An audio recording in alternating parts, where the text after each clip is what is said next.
I'm an alcoholic. That's what I'm exploring in this piece. How one can be sober but still messy. Don't miss your Saturday Night Takeaway this week. Maya Jama is our star guest announcer. A Takeaway classic is back and we haven't got a clue what's happening in What's Next. We've got Hollywood superstar Paul Rudd. And there's live music here in the studio from McFly. We'll see you for all of that. We'll be live on Saturday at 7 o'clock.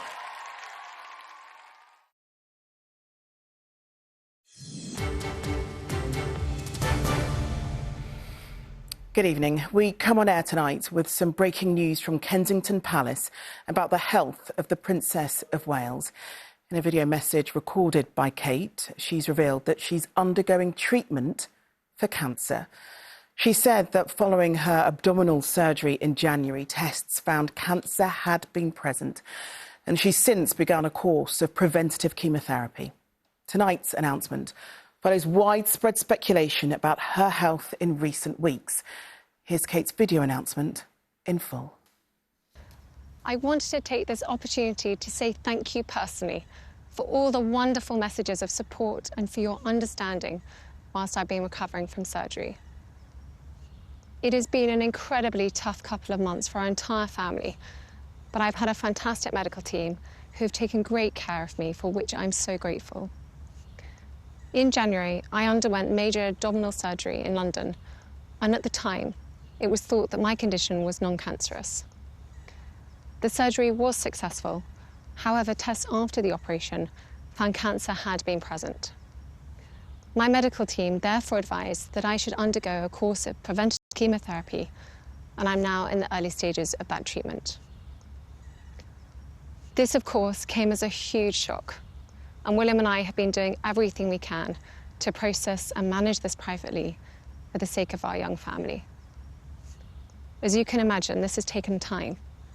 It has taken me time to recover from major surgery in order to start my treatment. But most importantly, it has taken us time to explain everything to George, Charlotte and Louis in a way that's appropriate for them and to reassure them that I'm going to be okay. As I've said to them, I am well and getting stronger every day by focusing on the things that will help me heal in my mind, body and spirits. Having William by my side is a great source of comfort and reassurance too, as is the love, support and kindness that has been shown by so many of you. It means so much to us both. We hope that you'll understand that as a family, we now need some time, space and privacy while I complete my treatment. My work has always brought me a deep sense of joy, and I look forward to being back when I'm able. But for now, I must focus on making a full recovery. At this time, I'm also thinking of all those whose lives have been affected by cancer. For everyone facing this disease, in whatever form, please do not lose faith or hope. You are not alone.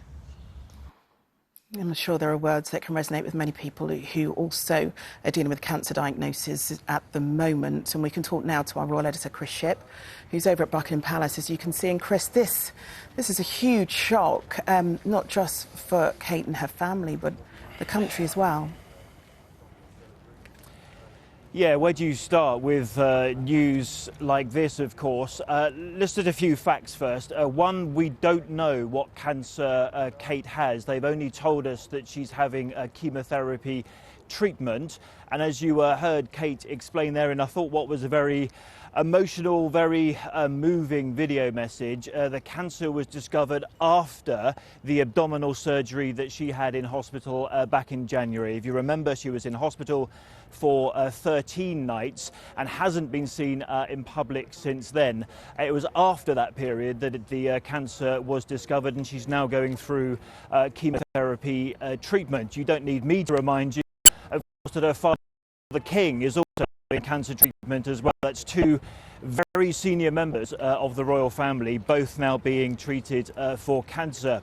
As for the timing, why have they done it today? Well, it's all about their three children, about Prince George, Princess Charlotte and Prince Louis. They finished school today for the Easter holidays. They have something like 3 or 4 weeks off. And whilst Kate and William took time to tell them, obviously there's no difficult a task for a parent to tell their children that one of you has cancer. They finished school today, so William and Kate can shield their 3 children from the inevitable media coverage of this particular story. They're on holiday, they can keep them away from their friends and from school and from social media, and that's why Kensington Palace made the announcement of Kate's cancer today. OK, Chris, thank you very much. Well, if you are just joining us, let's remind ourselves now of what the Princess of Wales said in that video, in which she revealed that she's being treated for cancer. In January, I underwent major abdominal surgery in London, and at the time, it was thought that my condition was non-cancerous. The surgery was successful. However, tests after the operation found cancer had been present. My medical team therefore advised that I should undergo a course of preventative chemotherapy, and I'm now in the early stages of that treatment. This, of course, came as a huge shock, and William and I have been doing everything we can to process and manage this privately for the sake of our young family. We're joined now by our health correspondent, Rebecca Barry, and the words that Kate has used there is preventative chemotherapy. Can you talk us through exactly what that means?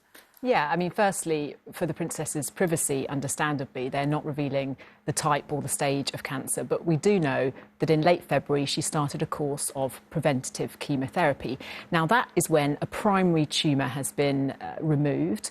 But as one expert put it to me, there could be still other cancer cells somewhere else in the body. So preventative chemotherapy aims to stop those cells from seeding elsewhere, to stop metastasis. That's the spread of cancer from its primary spot in the body to another place in the body.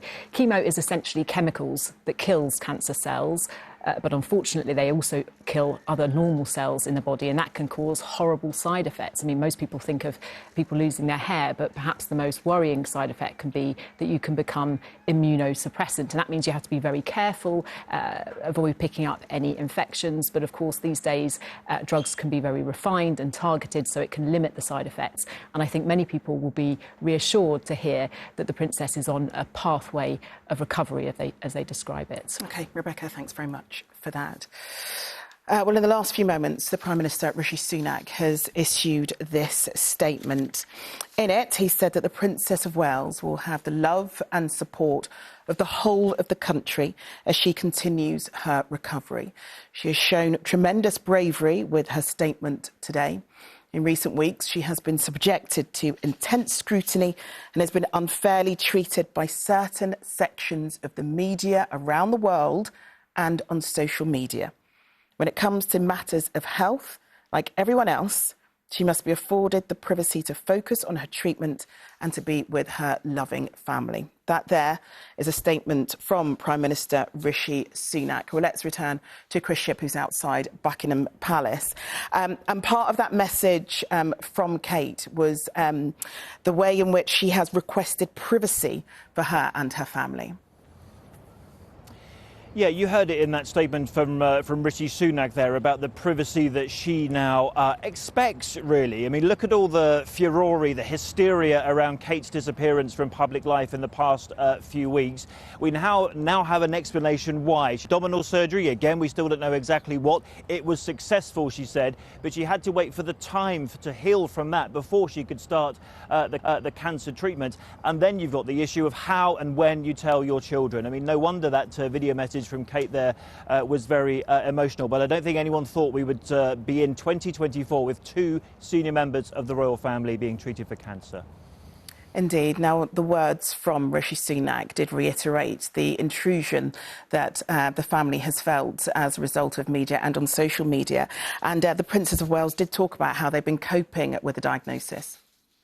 Most importantly, it has taken us time to explain everything to George, Charlotte and Louis in a way that's appropriate for them and to reassure them that I'm going to be okay. As I've said to them, I am well and getting stronger every day by focusing on the things that will help me heal in my mind, body and spirits. Having William by my side is a great source of comfort and reassurance too, as is the love, support and kindness that has been shown by so many of you. It means so much to us both. Well, we'll have more on this at 6:30, but for now, over to the news where you are.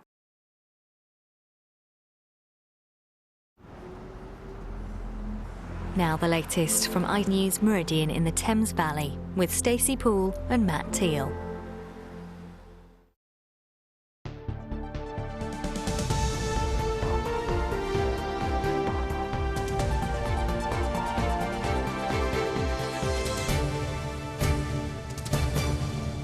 Hello and welcome to ITV News Meridian. Tonight's headlines in the Thames Valley. Money for pioneering research. The family from Witney whose son Joss died from a brain tumour who are determined to give hope to other families.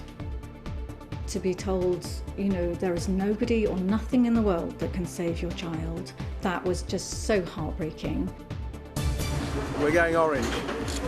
The Lib Dem leader Sir Ed Davey meets traders in Wokingham, a key election battleground. But will his efforts bear fruit? Also on the programme, we meet the schoolgirl from Surrey who's been named Team GB's official mini mascot ahead of the Paris Olympics.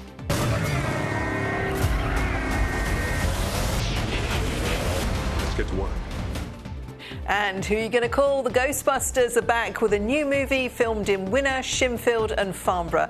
We speak to one of the original stars.